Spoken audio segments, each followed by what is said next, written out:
My uncle forged documents and sued me, all just to take away my inheritance. My name's Jackson. I'm 26 and I work in IT, mostly back-end development, which means I sit behind a screen most days trying to make sense of code that other people have butchered. I live in Boston, or at least I did, until about 3 months ago when everything changed in a way I couldn't have predicted. My grandmother, June, passed away quietly in her sleep. She was 87, lived a long life, sharp as a tack until the very end. Honestly, it hit me harder than I expected. She'd been more than just my grandma. She was kind of the only person in the family who really gave a damn about me. I'd visit her regularly, help her set up her TV or fix her Wi-Fi when she'd forget the password again, and she'd always have this bowl of stale mints on the counter she insisted I take from. I never ate them, but I always pocketed a few just to make her smile. After she passed, I assumed I'd be one of the people in the back row at the funeral, quietly paying respects.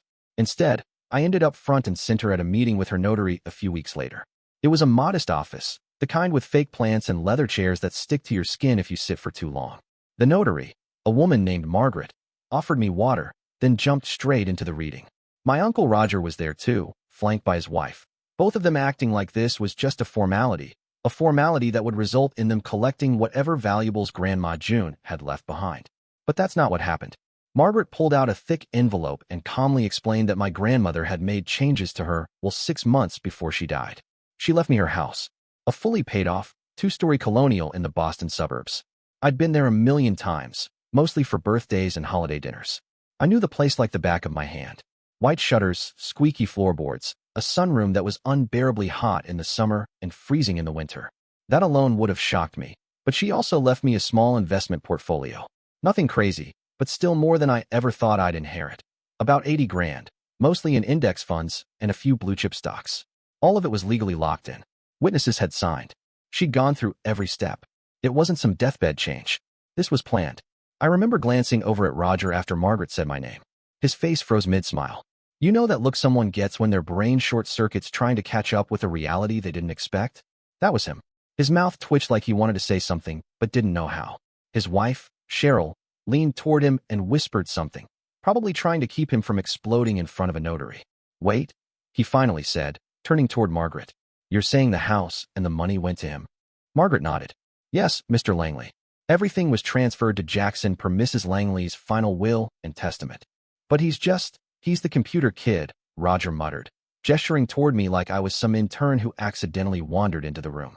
He's also her grandson, Margaret said, barely blinking. I didn't say anything.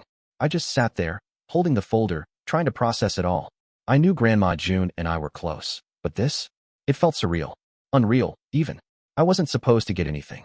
I was the kid they all wrote off. The one who spent too much time on computers instead of getting a real job, as Roger liked to put it during every Thanksgiving dinner. He never let me forget that I wasn't like him. Roger worked in construction. Old school, calloused hands, boots on all year round. He'd roll his eyes whenever I talked about my job or joked about debugging at 2 a.m. That's not work, he'd say. Work is building something, not typing. I remember once when my grandma had some plumbing issues, he told her he'd fix it, then showed up 3 weeks late and left a hole in her bathroom wall. I came in the next weekend, called a real plumber, and paid for it myself. She didn't say much then, just gave me a kiss on the cheek and offered me those same stale mints. But now, thinking back, I wonder if that's when she started making the decision. After the reading, Roger didn't even say goodbye. He just got up and left, dragging Cheryl behind him like a child storming off a playground. I sat there for another 10 minutes while Margaret went over the details. Paperwork, signatures, key pickup. It was so official, cold, but also grounding in a weird way. I didn't tell anyone for a while. I wasn't sure how to. I drove out to the house alone the next day, parked in the driveway, and just sat there for a long time staring at it. Everything looked the same. The wind chimes were still on the porch. Her mailbox still had the little black smudge where I hit it with a snow shovel years ago. Inside, the house was spotless. My grandmother was one of those people who cleaned every day, even if there was nothing to clean. The fridge was nearly empty except for some expired cream and a single yogurt. Her slippers were still tucked under the coffee table. It felt like walking into a memory. I started staying there that same week. I packed up my apartment, told my landlord I wasn't renewing, and moved in. Slowly, quietly, no fanfare. Roger didn't call. Cheryl didn't call. My cousins didn't say a word. My phone was silent, except for a single text from my mom, Roger's sister, who said, "I hope you know what you're doing." That was it. No congratulations. No checking in. I think part of them assumed I'd screw it up, sell the house for peanuts, waste the money on a crypto scam or something stupid. I wasn't what they expected a responsible adult to look like. To them, I was still the weird kid who liked video games and forgot to bring drinks to family barbecues. But I wasn't that kid anymore. And now, for better or worse, I had a house, a future, something solid beneath my feet for the first time in years, whether they liked it or not. For the first few weeks after the reading, I was mostly caught up in dealing with logistics, canceling my old lease, slowly moving things into the house, figuring out how to handle the property taxes and utility transfers. The investment account hadn't been touched yet, but it was there, sitting quietly under my name. I wasn't rushing anything. I wanted to take it slow.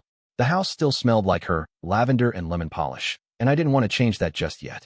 I was grieving in my own quiet way, sorting through her old clothes and photographs, hearing her voice in my head every time I passed the kitchen where she used to sit with her crossword puzzles. Then everything fell apart. It started with a letter, plain white envelope, no return address, just slid under the door one morning like some kind of twisted prank. I thought maybe it was some forgotten bill or one of those junk mail offers for Windows or cable. Instead, it was a notification from the county records office, confirmation of a property transfer. At first, I thought it was a duplicate from the paperwork I had filed weeks earlier, but then I saw the name on the grantee line. Roger Langley. I stared at it for a solid minute before I even realized I wasn't breathing. My name was nowhere on the document. It was a completely different will, dated just 3 weeks before Grandma June died. I knew for a fact that was impossible. She was already on bed rest by then, barely able to hold a spoon, let alone meet with a notary and redo her entire estate plan. But there it was, stamped and signed with full legal backing. At first, I thought it was a mistake, a clerical error, something that could be cleared up with a phone call. I drove straight to the notary's office, the one who handled the original will, Margaret. When I arrived, she looked surprised to see me, but not in a bad way. I explained what I'd received, handed over the document, and watched her face change as she read it. "This isn't from our office," she said quietly. "Different notary, different registration number." I asked her if it was possible for 2 wills to exist. She told me that the most recent one takes precedence, if it's valid. Then she looked at me, dead serious, and asked if my grandmother had ever mentioned changing her mind. I told her no. She was clear, deliberate. She looked me in the eye when she said, "I trust you, Jackson. You're the only one who really showed up." Margaret offered to look into it, but she didn't seem optimistic. Something about her tone told me she had a pretty good idea of what was going on, but didn't want to say it outright. I asked who filed the new will. She gave me the name, Douglas Hahn, a notary in South Boston. I didn't recognize it, but something about the name felt off. I left her office and sat in my car for half an hour, just staring at the dash. I couldn't process what was happening. The house, the investment portfolio, everything gone. On paper, I had no claim anymore. Just like that. That night, I tried calling Roger. I didn't expect him to answer, and he didn't. Straight to voicemail. I left a message anyway. Asked him what was going on. Told him I wanted to talk. He didn't call back. 2 days later, I went down to City Hall to request the full records for the will filing. I figured maybe if I saw the full paperwork, I could make sense of it. There was a wait, of course. Nothing in Boston moves fast when it comes to government offices, but I finally got a copy. My hands were shaking as I flipped through the pages. The signature at the bottom said June Langley, but it wasn't her handwriting. I knew her signature. I had birthday cards, signed checks, notes she'd written me over the years. This one was sloppier, almost shaky, but not in the way hers would have been at that point. It looked like someone trying to imitate an old woman's handwriting. There was something performative about it. The witnesses were listed as neighbors, but I didn't recognize the names. I called the numbers listed, disconnected. When I looked up the notary, I found a single office inside a building shared by 5 other businesses. His website was bare bones, just a name, a phone number, and a note that he handled special estate documentation. I called that number. No answer. I called again later that night. Still nothing. When I finally got through the next morning, I asked to speak to Douglas Hahn. The guy on the other end sounded like he'd just woken up. I explained I had questions about a will he'd notarized for my grandmother. There was a long pause. Then he said, "Everything was done legally, sir. The deceased made her wishes clear." I said, "She was barely conscious at that point." He didn't respond to that. I asked him if he knew Roger Langley. Another pause. "I'm not at liberty to discuss my clients." That's when it clicked. Roger knew someone. That had to be it. He always had connections in the city. He'd worked construction contracts for municipal buildings for over 2 decades. He knew zoning guys, clerks, contractors, even a few lawyers. It wasn't a stretch to think he had a buddy who owed him a favor. A notary who would be willing to bend the rules for the right price. Or the right pressure. The most infuriating part was how clean it all looked on paper. Unless I had proof the will was forged, and not just suspicion, there wasn't much I could do. It didn't matter that I'd already moved into the house, that I had a key, that I'd been named in the previous will. All it took was one new document and a few quiet signatures to erase me from the picture. I reached out to Margaret again and asked her what my options were. She was sympathetic, but cautious. "You can contest the will," she said, "but it's going to be a long process. You'll need legal help, and you'll need to prove fraud." She didn't say it, but I could tell she didn't think I'd win. Not against someone like Roger. He had money, connections, and now, apparently, my house. I went back to the house that night. My house. I walked through the front door like I still belonged there, because I did. I sat in the living room, the same spot where my grandmother used to knit during Jeopardy, and I just sat in the dark, trying to understand how a man like Roger could strip everything away from me with a few pieces of paper. I wasn't just mourning her anymore. I was mourning the truth. I couldn't let it go. Something in my gut kept twisting every time I looked at that new will. It didn't sit right with me. Not just because it ripped everything away, but because it didn't feel like her. My grandmother wasn't the type to change her mind at the last minute, especially not without telling me. We'd talked the week before she went into the hospital. She asked me to bring her some lemon tea and an old photo album from the attic. She didn't say a word about changing her will. She wasn't confused. She was weak, but she was clear. I started with the basics. I contacted the bank that handled her checking and investment accounts. I didn't have full access yet, but I had enough paperwork from the original will to request limited information under estate inquiry. I asked them for any records of activity in her accounts around the date listed on the new will. The banker I spoke to was polite but hesitant, said it would take a few days to pull that data. Still, he promised to send a printout of any transactions near that date to my email. While I waited, I drove down to the notary archives. They keep a public ledger of notarized documents, and I figured if this new will was officially registered, there would be a record. I gave them the number from the document, filed under Han's office, and they brought out the book. When I flipped to the page, I noticed something immediately. Most of the other entries were done in steady handwriting, legible and clean. This one was barely readable. The signature next to my grandmother's name looked shaky, inconsistent with the dozens of documents I had at home signed by her.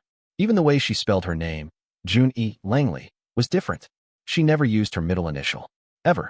I took a photo of the page with my phone and spent the rest of the afternoon comparing it to birthday cards, old checks, and a power of attorney form she'd signed a year before. Every one of those had her neat, loopy signature. This one, it looked like someone trying to imitate it but getting it wrong, like they'd only seen it once or twice. That alone would have been enough to raise eyebrows, but what nailed it for me was the date. The new will was dated the 12th of October. I remembered that date clearly. That was the day I got the call from the hospital saying she'd slipped into unconsciousness. She'd been unresponsive by the time I arrived at the ICU. They told me she hadn't opened her eyes since early morning. There was no way in hell she was sitting up in a chair, lucid and coherent enough to draft and sign a new will. That night, I sat in the kitchen with all the documents spread out across the table. The copy of the new will, the photograph of the notary ledger, the cards and notes with her real signature, and a stack of dated receipts and records from the hospital. I called the hospital and asked to speak with her attending physician.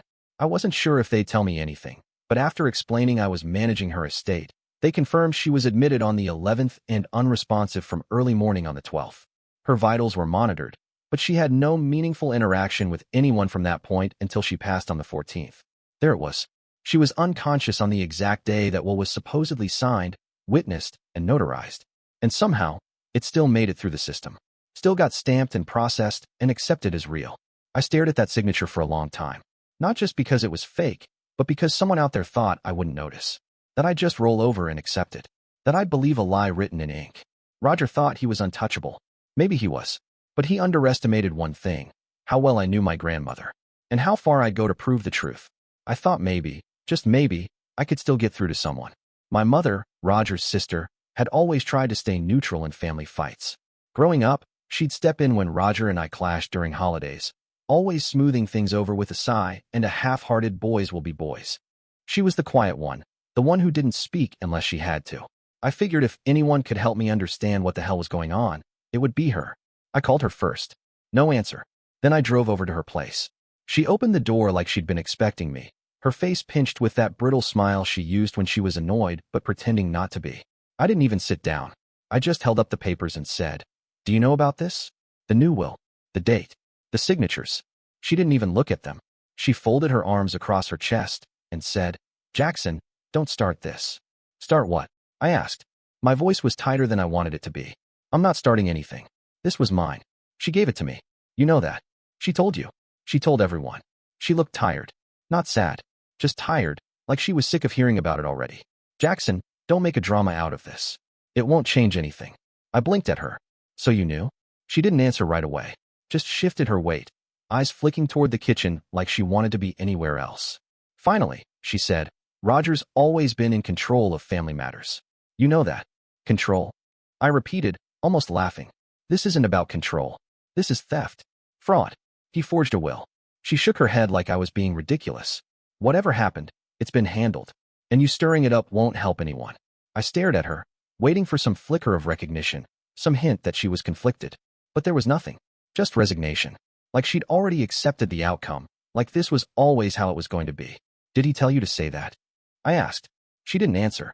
I left without saying goodbye. That night, I showed up at Roger's house. I didn't knock. I waited until he came outside, carrying a set of keys and a phone, heading to his truck like he had somewhere important to be. He saw me standing at the end of the driveway and froze for a second before walking straight toward me. You've got some nerve showing up here, he said. I didn't flinch. We need to talk. Already talked, he muttered, brushing past me, but I stepped in his way. I know the will was forged. I've seen the signature. I talked to the bank. I talked to the hospital. She was unconscious, Roger. He gave me a long look, like he was sizing me up for the first time. Then he smiled, but it didn't reach his eyes. You're not going to let this go, are you? No, I said. I'm not. He sighed, then leaned in slightly, lowering his voice. You need to be careful, Jackson. Is that a threat? No, he said, still smiling. It's advice. If you make a fuss, I'll destroy you. You don't have a clue how things work around here. I stared at him, speechless. In this town, he continued, everyone's a family man. Cops, judges, notaries. You think they're going to believe some angry little tech guy over me? You think they're going to throw away decades of loyalty for you? I couldn't believe what I was hearing. There was no pretense now, no acting. He wasn't hiding behind family anymore. This wasn't about misunderstandings or miscommunications. He was telling me, flat out, that he owned this town and there wasn't a damn thing I could do about it. He stepped past me again, this time slowly, deliberately, like he knew I wouldn't stop him. You've got nothing, he said, getting into his truck. So do yourself a favor. Walk away. I didn't move. I stood there as he backed out of the driveway, tires crunching on the gravel. My heart was hammering, but not from fear. From clarity. This wasn't a mistake. It wasn't a family dispute. It was a conspiracy, and I was standing in the middle of it. Alone. I waited 2 more days before reaching out to a lawyer. I didn't want to rush into it, but after what Roger said, after the way my mother brushed it off like I was causing trouble for expecting the truth, I knew I needed someone who actually understood how deep this could go. I found a firm in downtown Boston that specialized in contested wills and estate fraud. They weren't cheap, but they had a solid reputation, and right now, reputation was all I had to stand on. The lawyer I ended up working with was a guy named Eric Danner. Mid-40s, sharp suit, clean office, the kind of guy who didn't bother with small talk unless it served a purpose. He had me lay everything out from the beginning. I handed over both copies of the wills, the documentation from the notary archives, the photos I'd taken of my grandmother's old signatures, the hospital paperwork with her condition during the dates in question.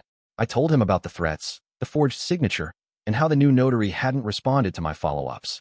He didn't say much while I was talking, just took notes, nodded, and occasionally tapped something into his computer.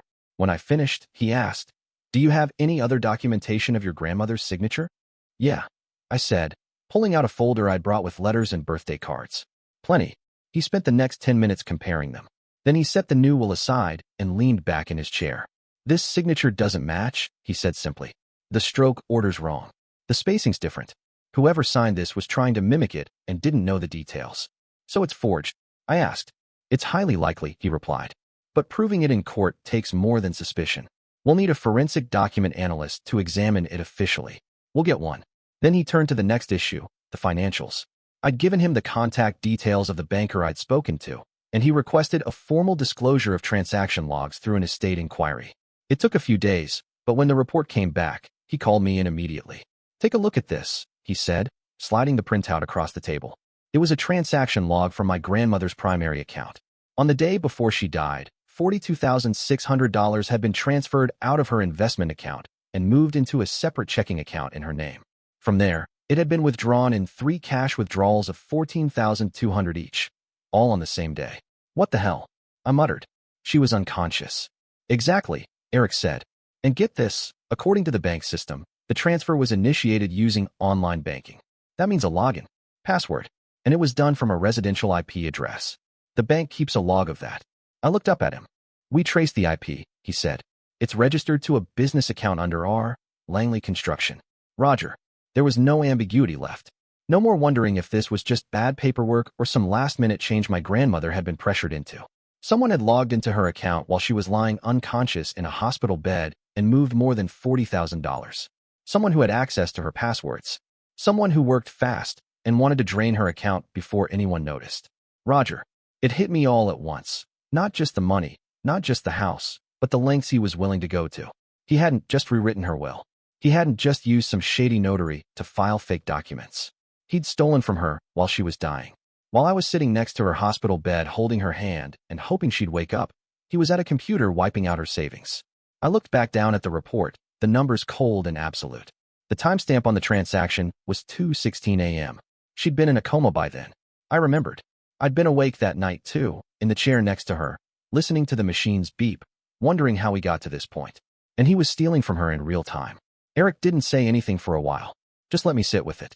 When he finally spoke, his voice was quiet but firm. This isn't just fraud, he said. This is criminal. Eric didn't waste time once the bank confirmed the IP address. Within 48 hours, he helped me file a police report at the precinct in Dorchester. We brought everything with us. Transaction logs, signed affidavits from the hospital, digital records from the bank, a forensic handwriting comparison from a document analyst he hired. I thought the officer at the desk would brush us off or act skeptical, but once he saw the stack of evidence and Eric's business card, his tone shifted. He asked us to wait. 10 minutes later, we were sitting in a back room giving a full statement to a detective. After that, Eric filed a civil suit against Roger in probate court to contest the fraudulent will. He also submitted an injunction to freeze any ongoing transactions involving the house or the money until the case could be heard. It wasn't just about getting the house back anymore. It was about exposing what he did, how he stole from his own mother while she was dying, forged her signature, manipulated a legal process, and thought he'd get away with it because everyone around him owed him something or was too scared to stand up.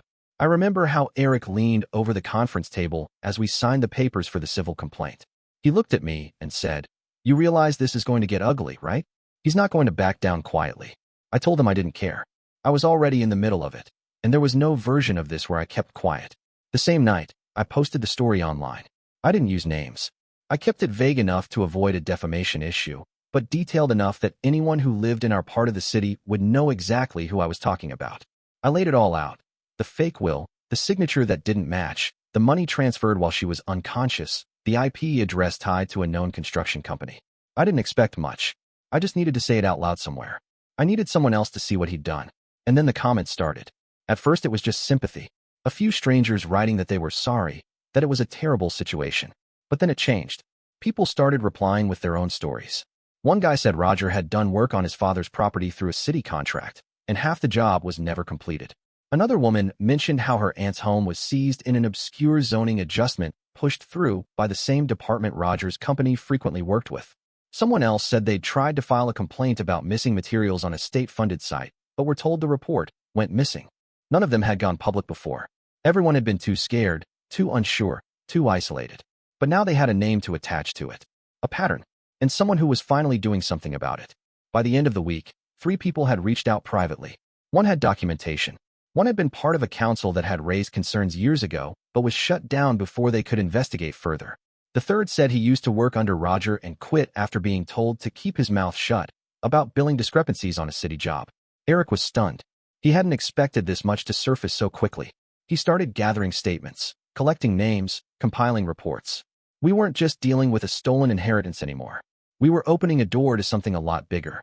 For the first time since this all began, I felt something shift. Like maybe this wasn't just going to end with me being steamrolled by someone with more money and more power. Maybe this time, he'd finally be forced to answer for what he'd done. It didn't take long for the story to catch fire. About a week after I made that post, a local journalist named Dana Klein reached out to me through email. She worked for a small but respected independent news outlet that focused on community issues and corruption at the municipal level. Her message was short and direct. She said she'd been following the story, had already seen the comments from other locals, and wanted to talk. I agreed. We met at a diner in Quincy on a rainy Thursday afternoon. She showed up with a voice recorder, a notepad, and a printout of everything I'd posted. She didn't waste time with pleasantries. She asked about the will, the forged signature, the hospital reports, the IP address, and the money.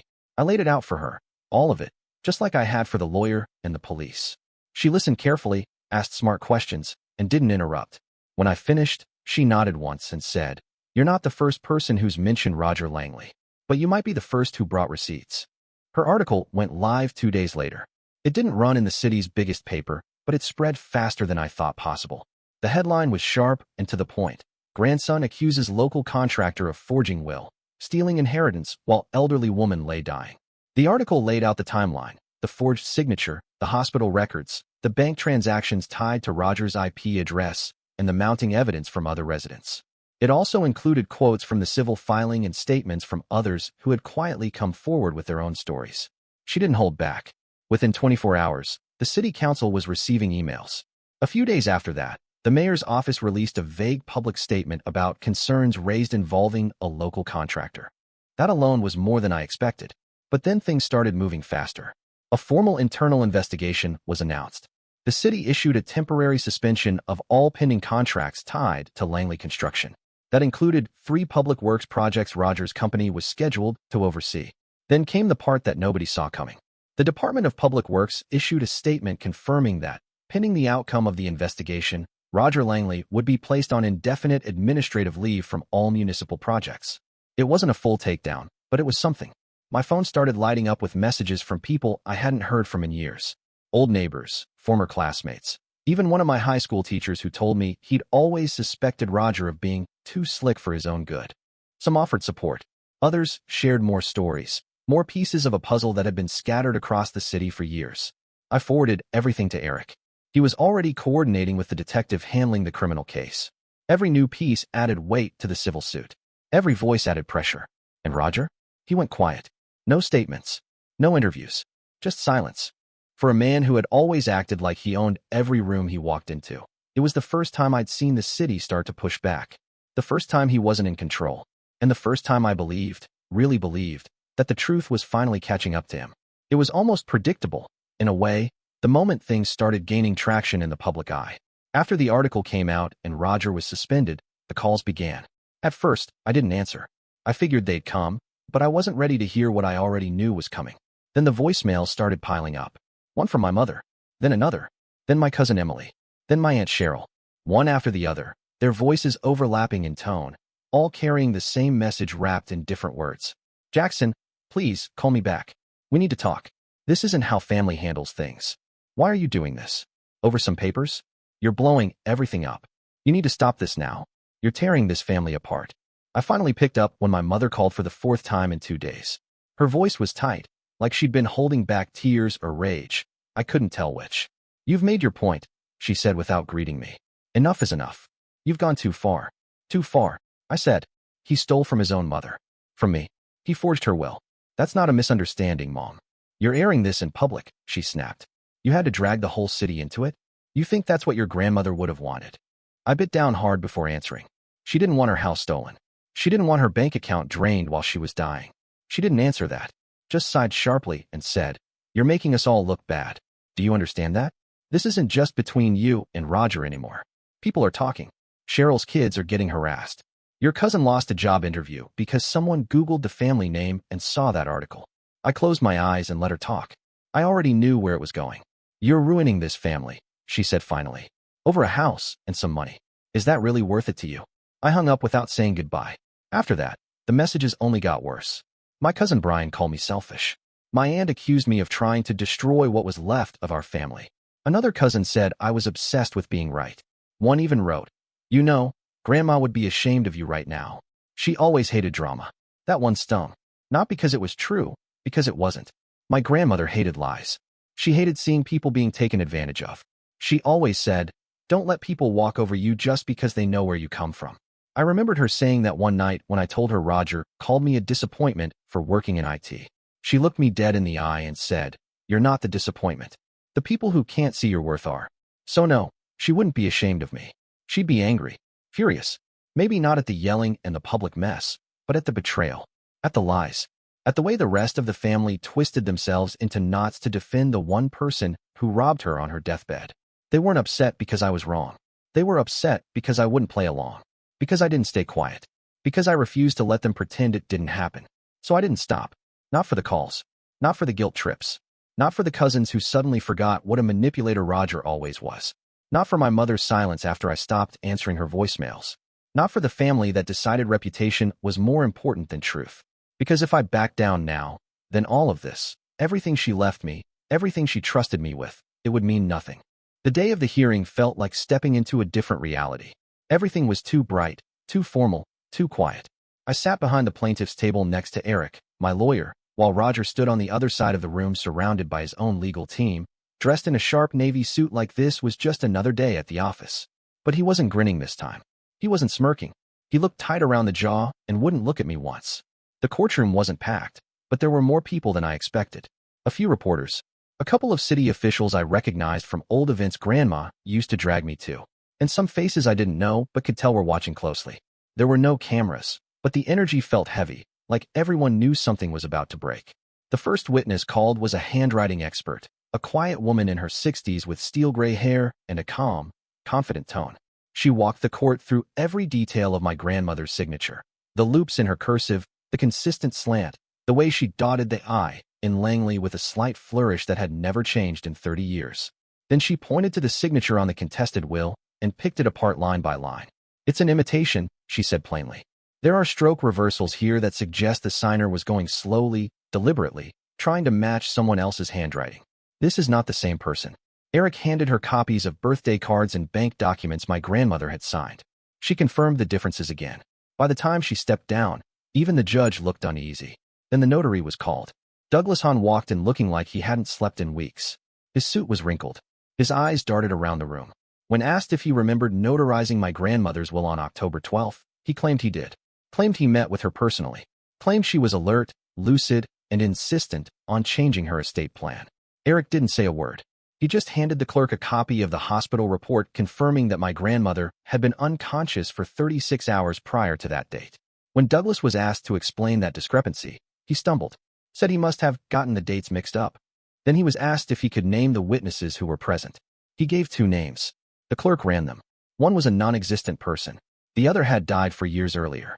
That's when it came out that Hahn was already under investigation in 2 separate cases involving forged documents and shady property transfers in Suffolk County. The courtroom fell into an uncomfortable silence. The judge called for a recess.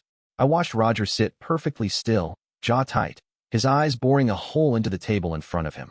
When the court resumed, the judge ordered Roger to testify. He took the stand slowly, carefully, like he was climbing into a trap. He was sworn in, and at first he stuck to his story. Claimed the will was real. Claimed it was Grandma's decision. Claimed she wanted to make things right before she passed. Eric let him talk. Then he started asking questions about the IP address, the bank withdrawal, the notary's ongoing fraud investigations, the lack of any documentation proving Grandma had even left the hospital during her final days. Roger cracked somewhere in the middle of that. His voice got louder, defensive, then shaky. Then, without warning, he just stopped talking altogether, leaned back, and let out a long breath. "I did it," he said. The room went still. "I forged the signature. The will. All of it." Eric asked why. Roger looked up, and for the first time, I saw something strange in his face. Not remorse. Not guilt. Just bitterness. "Because the system's rigged," he said. "Because it's always been like that. You either play the game, or you get left behind. Your grandmother didn't know what she was doing. She was handing everything to a kid who sits in front of a computer all day while the rest of us are out here working, breaking our backs. I took what should have been mine." He looked right at the judge when he said it. Then, finally at me. "You don't know what it's like to be overlooked your whole life," he said. I wasn't going to be pushed aside again. Not by her. Not by you. Not by anyone. He was removed from the courtroom a few minutes later after his lawyer tried and failed to get him to stop talking. The judge said there would be a decision issued shortly. Eric didn't say anything for a while after we walked out. We just stood on the courthouse steps under a gray sky, both of us knowing exactly how much had changed in the last hour. It was over. Not the case. Not the paperwork. Not the legal process. But the lie. That was over now. Completely, publicly, finally over. The final decision came 3 weeks later. I was sitting in Eric's office, staring out the window, when his assistant walked in with the sealed envelope from probate court. Eric opened it carefully, read through the first page, and then looked up at me with a small, measured nod. "The court has ruled in our favor," he said. "The forged will is invalid." It didn't hit me right away. He handed me the decision, and I read through the legal language slowly, letting each line settle. The court had officially recognized the original will as the only valid testament of my grandmother's estate. The house was returned to me. The investment account, now significantly lighter thanks to Roger's withdrawal, was still considered part of the inheritance, and a restitution order had been filed to recover the stolen funds. Roger was done. That same afternoon, the city issued a formal statement. Roger Langley was permanently removed from all administrative roles related to public contracts. Every project tied to his company was frozen pending further audit, and within days, news broke that the Attorney General's office had filed formal criminal charges against him. Fraud, forgery, abuse of office, 3 felonies. They let him out of his office in handcuffs. Someone took a picture, and it circulated fast. The man who used to swagger through City Hall like he owned it now looked small, shrunken, as if the suit he wore was the only thing still holding him together. People started talking again, but this time they weren't afraid. More stories came out. Contractors who had stayed silent. Former city employees who remembered being pressured to sign off on work that was never completed. A picture formed that went far beyond my grandmother's will. But I wasn't thinking about all that as I stood in front of her house again. My house. I unlocked the door slowly, walked inside, and just stood there for a while in the silence. Everything looked the same. The old wallpaper. The creaky floor by the stairs. The sunroom still caught the same light in the late afternoon. It was mine again. Not because someone gave it to me, but because I fought for it. And won. I moved into the house the following week. It felt different walking through the door this time. Not like a visitor or a caretaker or someone clinging to the past, but like the rightful owner. I didn't change much right away. The old furniture stayed for a while, the curtains too. I needed time to adjust, to breathe, to let the silence settle without it feeling like a void. But eventually, I started to make it mine. I ripped up the faded carpet in the living room and found hardwood underneath, scratched and uneven, but real. I painted the walls in the kitchen a soft gray, patched the roof, replaced the bathroom tiles. It wasn't fast. I didn't have a big crew or endless money, but I worked on it piece by piece, weekend by weekend. Sometimes I'd just sit on the front porch in the evening with a cup of coffee, watching the light fall across the neighborhood, thinking about how she used to do the same thing. Then, on a whim, I started filming the process. I never planned to turn it into anything big. I just set up a cheap camera in the corner of the room while I pulled down old cabinets or sanded the floors. In between, I'd talk about the renovations, about what the house meant to me, about the case, and what had happened. I tried to keep it honest, not dramatic. I didn't use names. I just told the truth. The first video got a few hundred views, then a few thousand. Then one of them blew up, over 2 million views in a week.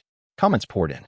People from all over the country thanking me for telling the story, sharing their own, asking questions, offering support.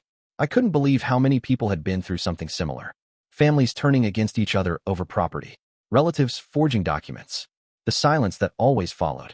I kept uploading. More renovations. More stories. It wasn't just about the house anymore. It was about rebuilding in every sense. As for the rest of my family, I haven't heard from them since the ruling. No calls. No texts. Not even a passive-aggressive message from a distant cousin. It's like I was erased. And honestly, I'm fine with that. The version of family I used to cling to doesn't exist anymore, not the way I thought it did. They chose reputation over truth, silence over justice. I stopped expecting anything different. And yet, I feel free. More than I ever have.